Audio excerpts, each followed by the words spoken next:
Joe. I'm here with tonight, and we're talking to Alan about leadership. So what do you do? Well, Joe, I am a professional communicator, and what I mean by that is I make my living usually at the front of a room as a keynote speaker, a professional speaker, and I also work as a corporate trainer, primarily in the area of our subject matter today, and that is leadership. What do you remember being as a youth? What do you remember? What was the best thing? You know, when you ask me what I remember about being a youth, I can think of so many things. For me, youth was fun and exciting, and you know, we have the whole world ahead of us, and we feel invincible, and that was definitely like that for me too. But yet, on the other hand, for me, my youth was very tumultuous. It was a challenge, to say the least, and somewhat difficult. I think part of that experience for me in my youth has really helped me become passionate about this area of leadership that we're talking about today. And one of the things that I want to make sure that you understand is that as great as leadership is, and as influential as leadership is, and how it affects everything, the place where it starts first and foremost is yourself. It has to start with self-leadership. And if you don't grow your own self, if you don't discipline yourself in that area of leadership and lead yourself well, you'll never be able to lead. You'll never be able to, you know, and John Maxwell says, if you're a leader and nobody's following, well, you're just taking a walk. That's true. Yeah. If you're not leading anything, you don't actually stand for something, and you're not actually trying to improve yourself, improve your life, which all falls back on leadership. Talk about like in the family, like the father is the main leader of the family. Right. And you see kids who misbehave, and it's all because of the influence of their parents and everything that happens in the household, the school, the peers.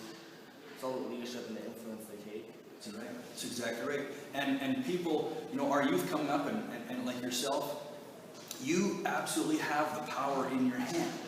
You have to do anything you want. To do anything you want, and to move and sway and influence culture, and to move and sway and influence the economy and the markets and the world in which we live. Why? Because you have influence around you. You have influence with us, and it's a great power to have.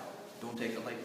Yeah, it's like when you're young, you can really try anything you want and kind of just experience everything you want to do in life, and then kind of mold your future and actually have that influence on someone. And hopefully it goes to the government. Hopefully it kind of impacts like the world around you and makes things better. Hopefully.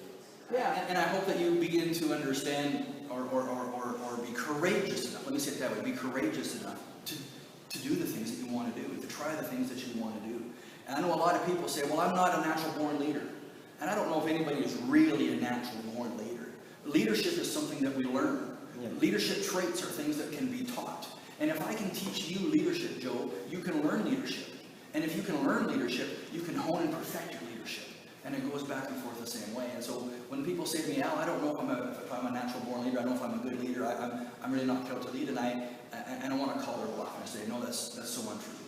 That's so interesting. Anybody can be a leader. Absolutely. It's just actually accepting you want to try and actually putting effort. Put effort into your growth. Once upon a time, Joe, you didn't know how to crawl, you didn't know how to stand, you didn't know how to walk, you didn't know how to tie your own shoe. I can see you still don't know how to tie your own shoe, but I'm kidding. But we've been taught those things, haven't we? We taught them, and as we learned them, we stumbled with them, and we didn't do so well, and we, oh my gosh, we use the F word, we fail a little bit, but we hone it, we perfect it, we get good at it. Now you do certain things that once upon a time you couldn't do, you didn't know how to do, and you do them without even thinking about them, and you do them well. It says come naturally. It says come without, all you think about is doing it, and it just happens.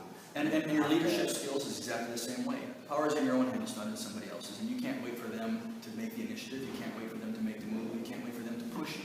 You've got to take control of your own life, your own destiny, and your own leadership.